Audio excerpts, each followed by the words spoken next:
Yan, may bibigyan tayong kabayan na free food. Ayan, sasamahan daw ako nung kasama kong Pakistani. Ayan, ha. Andun siya nag-aantay. Bibigay natin to. Ano to, isda at saka ano, saka sari-sari, tas may cook food din to. Ay, si kabayan, oo. Ayan. Ayun. Kabayan, ito, may ganito. Ito yung laham. May mission ka dyan. Bibigay mo yung sa kakilala natin. Hello, Hello, hello.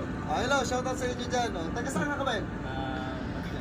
Manila ka lang, okay. Dito, saan ka dito sa Exit 5. Exit 5, oh. Taga Exit 5 sa kabayan. Kabayan na tayo, para sa iyo. Tapos ito, hanap ka ng kababayan natin na kumakain ng lahat. Pero may pinagtabasan na baka yan. So, bibigay mo rin ito sa kanya. Okay. Yan lang sa tayo. Sige, ikaw rin bahala ka. So, paano? Selfie ko na tayo. Okay, thank you. So, paano ko? Ingat ha, ingat.